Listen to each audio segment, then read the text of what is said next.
ATN বাংলার camera দেখে সটকে পড়েছেন ঠিকাদার প্রতিষ্ঠানের এই সুপারভাইজার। আমি কাজ করতেছি এক মাস কাজ করতেছি। এক মাসে কত ট্রাক মাটি ফেলছেন এখানে? এটা হিসাব এখনো রাখিনি। আনুমানিক কত ট্রাক মাটি ফেলতে পারেন? 80-100। এদেরকে আমরা ফার্স্টে জিজ্ঞাসা করছিলাম আপনারা কি করতেছেন, আমরা সিটি কর্পোরেশনের কাজ করতেছি। সিটি কর্পোরেশনের কাজ কি নদী ভইরা না খনন কইরা? ওই নদী দখল কইরা যে এরা এইভাবে মাটি দিয়ে হালাইতেছে, নদীটা যে সৌন্দর্য, এই সৌন্দর্যটা নষ্ট করে হালাইতেছে। নদী ভরাট করে এ কেমন উন্নয়ন, সেটাও আবার সিটি কর্পোরেশনের নামে। এটা যারা নীতি নির্ধারক, তারা যখন এটা প্রপোজাল দিছে, তারা যদি এটাকে নদী ভাবতো তাহলে এটার প্রপোজাল দিত না। ন্যাশনাল ডেভেলপমেন্ট ইঞ্জিনিয়ার্স লিমিটেড তাদের দিক নির্দেশনাতে তো আমি এই কাজ করতেছি। আমি তো আর আমার বাড়ির কাজ, পার্সোনাল কাজ করতেছি না। কেউ বলার মতন লোক নাই গা এখানে। কে বলবে, কে বললে কার কথা শুনবে? আর এলাকার যে মানুষ, এরা হয়তো কিছুদিন চাপাচাপি করে, মনে করেন ওই বলে আন্দোলন করে, আবার যে সেই। তার মানে কি এই দাঁড়াচ্ছে খোদ সিটি কর্পোরেশনের নির্দেশনায় এসব কর্মকাণ্ড চালাচ্ছে ন্যাশনাল ডেভেলপমেন্ট ইঞ্জিনিয়ার্স লিমিটেড? নদী ভরাট শুধু সিটি কর্পোরেশন না, কেউ দিতে পারে না। নদী তো প্রাকৃতিক জলপ্রবাহ, এটা কেউ দিতে পারে না। আসলে হচ্ছেটা কি? নদীর জন্য আমাদের আন্দোলন করতে হচ্ছে, এটা আমাদের জন্য বেশ দুঃখজনক বিষয়।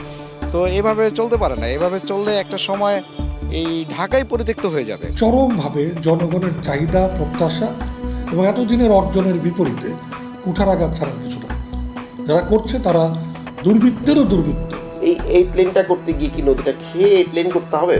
এটা একটা ডিজাইনের ক্ষেত্রে আমরা মনে করি ভুল ছিল। তো এটা সামহাও সিটি কর্পোরেশন এটাকে মাথায় রেখে তখন করে নাই, কিংবা তৎকালীন সময়ে যিনি মেয়র ছিলেন তাদেরকে তো অ্যাকাউন্ট করার মতো কোনো পরিবেশ বাংলাদেশে ছিল না, কিংবা তাদের ট্রান্সপারেন্সি বলতে তো কোনো কিছু আমরা গত 15 বছরে দেখি নাই। তো যে কারণে যেই ডিজাইনই তারা করেছেন, তারা এটা শুধু সৌন্দর্যটাই মাথায় রেখেছেন, কিন্তু এটা দিয়ে আলটিমেটলি লং রানে কী পরিমাণ ক্ষতি হবে, নদীর কতটুকু ক্ষতি হবে, মানুষের কতটুকু ক্ষতি হবে, সেটাকে কখনো মাথায় রাখা হয় নাই। সবসময় মাথায় রাখা হয়েছে যে তার কোরাবের কারা এই কন্ট্রাক্টটি পাবেন।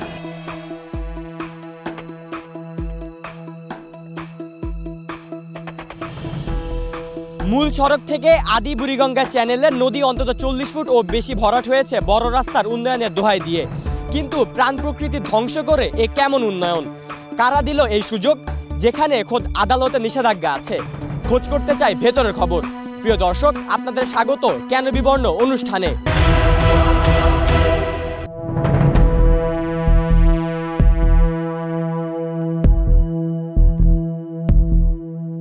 বেপরোয়া দখল, বর্জ্য আবর্জনা দ্বারা ভরাট, ক্রমবর্ধমান দূষণ ও অব্যাহত আগ্রাসনের কারণে হারিয়ে যেতে বসেছে বুড়িগঙ্গা নদীর আদি চ্যানেল। পুরান ঢাকার সোয়ারীঘাটের কিছুটা পশ্চিমে চাঁদনীঘাট এলাকায় 2 ভাগে ভাগ হয়ে যাওয়া বুড়িগঙ্গার উত্তর দিকের শাখাটি মূলত বুড়িগঙ্গার আদি চ্যানেল হিসেবে পরিচিত, আর বুড়িগঙ্গার দক্ষিণ দিকের শাখাটি এখানকার মূল বুড়িগঙ্গা। আদি চ্যানেলের দৈর্ঘ্য প্রায় 4.5 কিলোমিটার। বুড়িগঙ্গার আদি চ্যানেল তীরে গত 2 দশকের বেশি সময় ধরে নদীর 2 পাশ ঘেঁষে ও নদীর মধ্যে গড়ে উঠেছে অসংখ্য ঘরবাড়ি, রাস্তাঘাট, কলকারখানা, ব্যবসা প্রতিষ্ঠান, শত শত শিল্প কলকারখানা। কিন্তু প্রশাসন, নগর কর্তৃপক্ষ থাকা সত্ত্বেও ধ্বংস করা হচ্ছে নদীর প্রাণ প্রকৃতি। খুঁজবে কেন বিবর্ণ টিম। অনুসন্ধানের শুরুটা কামরাঙ্গীরচর লোহারপুলের ব্রিজ থেকে।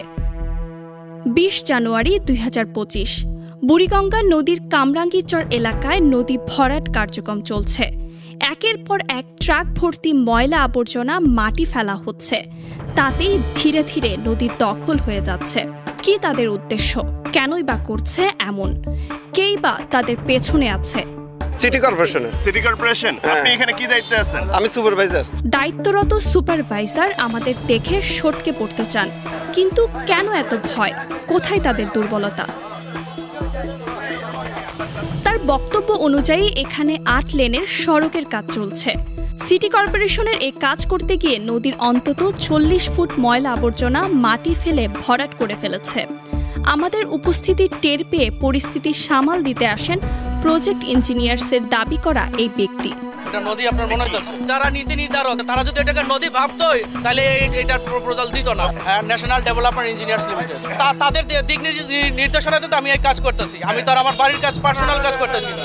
সেদিনই আমরা বিষয়টি নিয়ে কথা বলি ঢাকা দক্ষিণ সিটি কর্পোরেশনের কর্মকর্তাদের সঙ্গে। নদী ভরাট শুধু সিটি কর্পোরেশন না, কেউ দিতে পারে না। নদী তো প্রাকৃতিক জলপ্রবাহ, এটা কেউ দিতে পারে না। আমি একটু ব্যস্ত আছি, পরে ব্যাক করতে হবে। এই প্রতিবেদনের অনুসন্ধান যখন চলছে তখন সাময়িক সময়ের জন্য ঠিকাদারি প্রতিষ্ঠান কাজ ছেড়ে কৌশলী হয়। কিছুদিন রয়ে শুয়ে কাজ করলেও পরে তারা আবার পুরো দমে কাজ শুরু করে বলে অভিযোগ আসে কেন বিবর্ণ টিমের কাছে। ২৬ জানুয়ারি ২০২৫ স্থানীয়দের অভিযোগের ভিত্তিতে আবারও কামরাঙ্গীরচরের লোহারপুর এলাকায় এটিএন বাংলা প্রধান সড়ক থেকে নদীর অন্তত ৪০ থেকে ৫০ ফুট পর্যন্ত ভরাট হয়ে গেছে। সেখানে দুই পাশে বর্জ্য আবর্জনায় ভরাট হওয়া আর অব্যাহত দখলে ছোট খালে পরিণত হয়েছে বুড়িগঙ্গার আদি চ্যানেল। ভরাটের কারণে বুড়িগঙ্গার আদি চ্যানেলের লোহার সেতু থেকে কালুনগর পর্যন্ত পানি নেই বললেই চলে। অসুবিধা হলে কি করবো, কারে বলবো? যারে বলবার যে গেল তো কিছু বলে তো না। ওর কাছে যাও, ওর কাছে যাও, ওর কাছে যাও, ওর কাছে গেলে কি আর হবে? নদীটা যে মেরে ফেলতেছে, নদীটা মেরে ফেলেছে, এটা জনগণের দোষ তো না, এটা আপনাদের সরকারের দোষ। যত বাইরের যত ময়লা আবর্জনা সব এখানে ফেলায় না, কোনো শোধ নেই, কোনো শোধই নেই। বেশিরভাগই দখল হয়ে গিয়েছে, সবই দখল, যা দেখেন সব দখল, দলীয়ভাবে দখল। যেমন আমি আওয়ামী লীগ করি, আমি দখল করছি, বিএনপি করি, জাতীয় পার্টির দখল, সবই দখলে, যা দেখেন সব দখল। এই যে পানি এই যে এখন পড়তেছে সব কামরাঙ্গীরচরের ময়লা পানি পড়তেছে, দূষণ কিভাবে রোধ করবেন? আপনার ২.৫ কিলো পর্যন্ত যান, দৃশ্যমান নদী পাবেন বা খাল পাবেন, তারপরে সম্পূর্ণ ওইখানে ম্যাটারোর ওই পাশে সম্পূর্ণ বন্ধ হয়ে গেছে। তো পানির প্রবাহটা যদি আপনি ঠিক না রাখতে পারেন তবে কিভাবে আপনি এটাকে আপনার দূষণ মুক্ত করবেন? দখল মুক্ত করা সম্ভব, এটা একটা মানে স্ট্রাকচার, এটা আপনি দখল মুক্ত করলেন, কিন্তু দূষণ মুক্ত না হলে নদী তো বাঁচানো যাবে না, বা খাল যাই বলেন এটা কখনোই সম্ভব না বাঁচানো। তার উপর ঢাকা দক্ষিণ সিটি কর্পোরেশনের ইনার সার্কুলার রিং রোডের রায়ের বাজার থেকে কামরাঙ্গীরচর লোহার ব্রিজ পর্যন্ত ৮ লেনের সড়ক নির্মাণ প্রকল্পের কাজ চালাচ্ছে। স্থানীয়রা জানান কিছুদিন আগে নদীর খনন কাজ করলেও সে নদী এখন আবার মাটি ফেলে ভরাট করা হচ্ছে। নদী খনন করছিল, খনন করে আবার এটা মাটি ফালাইছে। এরা কারা ফালাইছে এটা আমরা বলতে পারি না, রাতে আধারে এরা মাটি ফালাইছে। এখন এই যে নদী ভরে হালাইছে, নদী নাই, নদী মাইরে হালাইছে, খালি মাটিতে ভরে থইছে। তাই মনে করেন এই আস্তে আস্তে মনে করেন এই সমস্ত জায়গা জোগা মনে করেন দখল করে একজনে এই যে এটা আবার আরেকজনে দখল করতে আছে, মাটি হালায় বরিয়া ওই পর্যন্ত নদী ছিল এটি।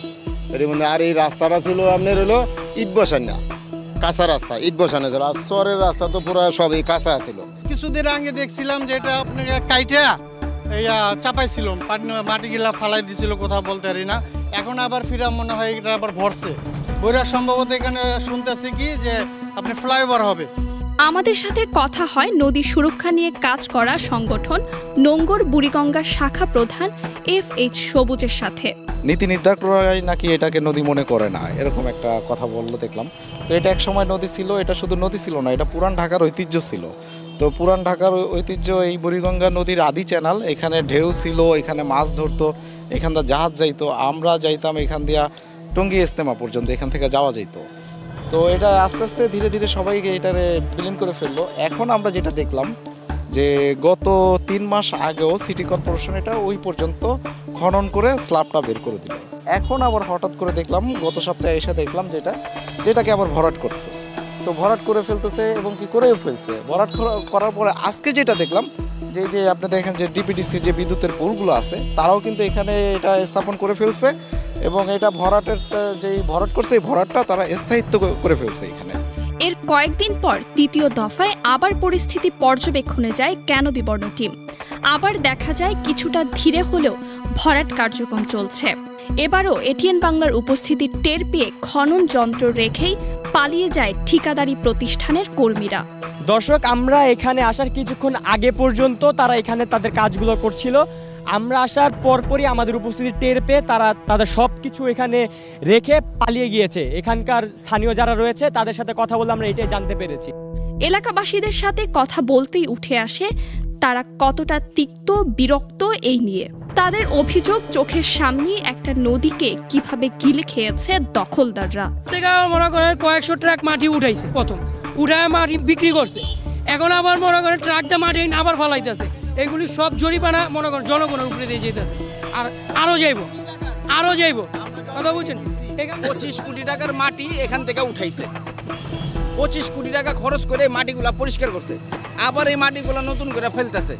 জনগণের টাকা কি ওই যে বলদা করে নাকি?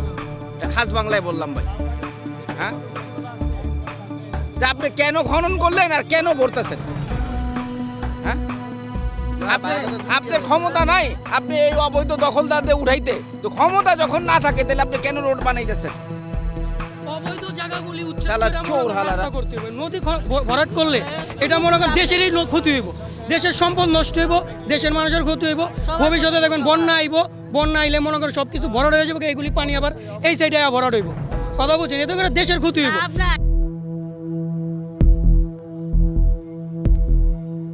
এই নদীকে বাঁচানোর চেষ্টায় মাত্র কয়েক মাস আগে সিটি কর্পোরেশন নদীটি খনন করে, কিন্তু কয়েক মাস পরে কি তাদের ভিন্ন রকম বোধোদয় হলো যে নদী ভরাট করার পর রাস্তা উন্নয়নে মনোযোগী হচ্ছে? আর যদি সিটি কর্পোরেশন এটি নাই অনুমতি দেয়, তাহলে কিভাবে একটি ঠিকাদারি প্রতিষ্ঠান নদী ভরাট করার সাহস পায়? এসব প্রশ্ন জোরালো হয়েছে। স্থানীয়রা জানান, বুড়িগঙ্গার আদি চ্যানেলে এক সময় পণ্যবাহী বড় বড় ট্রলার ও নৌকা চলাচল করত। পানি ছিল স্বচ্ছ, জেলেরা মাছ ধরে জীবিকা নির্বাহ করতেন, নদীর পানি ব্যবহার সহ গোসলও করতেন। বুড়িগঙ্গা অনেক পানি এমনি একদম পরিষ্কার ছিল, একবার পরিষ্কার ছিল, তখন আমরা পার হয়েছিলাম নৌকা দেওয়া, তখন এই ব্রিজ মিরিজ কোনোটা ছিল না, ওই মসজিদের রন্দা পার হইতাম। নদী থাকলে একটা পোলা পানি আছে, আমাদের ছেলে মেয়ে গোসল মোসল করতে পারতো, এখন তো কোনো নদী নাই, সব ভরে আলাইছে। স্থানীয়দের অভিযোগ, নদী প্রকৃতির কথা না ভেবে নগর কর্তৃপক্ষ নিজেই পরিবেশ ধ্বংস করছে। 14-15 বছর বয়স আনতেন আমি এই আমালে বাবা, আমি টঙ্গের বাড়িতে ভাড়া ছিলাম। এটা কি বুড়িগঙ্গা নদী ছিল? এটা নদী ছিল, আমরা এই জায়গায় গোসলও করছি। কত দোয়ারা কাপড় চোপড় রোদ দিছে মা, পরে আস্তে আস্তে মানুষে ময়লা হালাইছে। ইয়ার পরে আছে না আজি সেলিম একটু দখল করছিল, পরে আছে না মানুষে আছে না সরকারের সাপ সৃষ্টি দিছে মুতুরি সরকারে তোমার এজন কই আছে না বেডি অনেক বছর পরে আছে না এই জায়গাটা আছে না খরণ করছে মা। খরণ করানোর পরে আমরা দেখে খুশি হয়েছি, এই বলক বাড়ি করছে আর হুঞ্চি রাস্তাঘাট হইব ওই সাইড দিয়ে হইব। সম্পূর্ণ বাড়ি এলাকার অনেকবার ভাঙছে বাড়িঘর ভাঙ্গা ওই সাইড আছে না হইব রাস্তা। এই তোমার এজন কই এই বেড়ি পাকা বাইর করে থুই গেল, হিয়ার ভিতরে আছে না এই আন্দোলনের পরে এই যখন পাকা আছে না তোমার এজন কই রাস্তা লাই অনাবাড়ি আছে না পুরো গাং ভরিয়া লাইছে মা। গণ অভ্যুত্থানের আগে সাবেক মেয়র শেখ ফজলে নূর তাপস আদি বুড়িগঙ্গা চ্যানেল পুনরুদ্ধারে প্রথম পর্যায়ে 25 কোটি টাকা বরাদ্দ দেন। সেখান থেকে প্রায় 23 কোটি টাকা ব্যয়ে প্রাথমিক পর্যায়ের খনন কাজ সম্পন্ন করা হয় বলে জানা যায়। এর কয়েক মাস না যেতেই আবার খোঁজ সেই সিটি কর্পোরেশন রাস্তা নির্মাণের উন্নয়ন প্রকল্পের জন্য মাটি ফেলে নদী ভরাট করছে। এই বিষয়ে আমরা কয়েক দফা কথা বলতে চাই ঢাকা দক্ষিণ সিটি কর্পোরেশনের সঙ্গে, কিন্তু তারা আমাদের সঙ্গে ক্যামেরায় কথা বলতে চায়নি। শুধু তাই নয়, নদী রক্ষা কমিশনের সঙ্গেও কথা বলতে চাই। তারা জানান ইতোমধ্যে একটি কমিটি গঠন করা হয়েছে যা আদি বুড়িগঙ্গা চ্যানেল ঘুরে দেখে আসবে। বাংলাদেশ অভ্যন্তরীণ নৌ পরিবহন কর্তৃপক্ষের সাথেও একাধিকবার যোগাযোগের চেষ্টা করি আমরা। কথা না হলেও জানা গেছে ইতোমধ্যে উন্নয়ন প্রকল্পের কাজে যাতে নদীর ক্ষতি না হয় সেজন্য তাগিদ দিয়েছেন তারা। নদীটাকে রেখেও কিন্তু এইটলাইন করা যেত, কারণ যেহেতু এই এমব্যাঙ্কমেন্টের দুপাড়েই কিন্তু পানি উন্নয়ন বোর্ডের অ্যাকুইজিশন করা জায়গা আছে এবং মিনিমাম 300 ফিট থেকে 150 ফিটের উপরে, তো 150 ফিট পানি তো একটা 10 লেনের উপরে চলে যায়।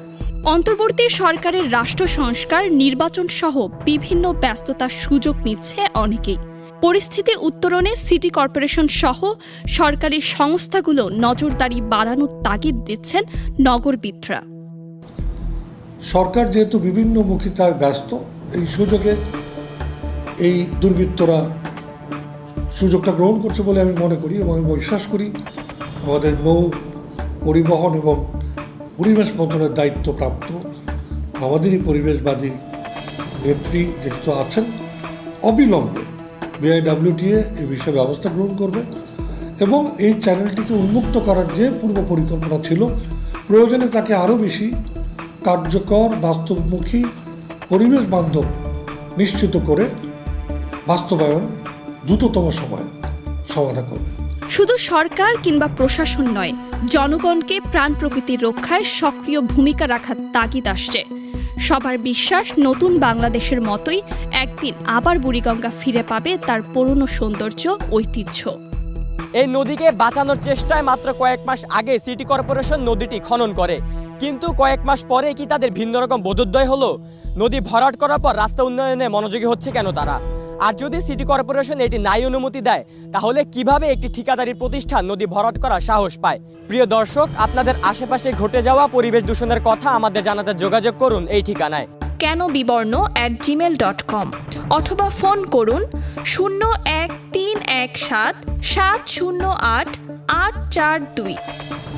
মনে রাখতে হবে, এই নদী, প্রকৃতি, পরিবেশের সাথে ওতপ্রোতভাবে জড়িয়ে আছে আমাদের জীবন। তাই প্রাণ প্রকৃতি বাঁচানোর এই উদ্যোগটি শুরু হোক নিজেকে দিয়েই।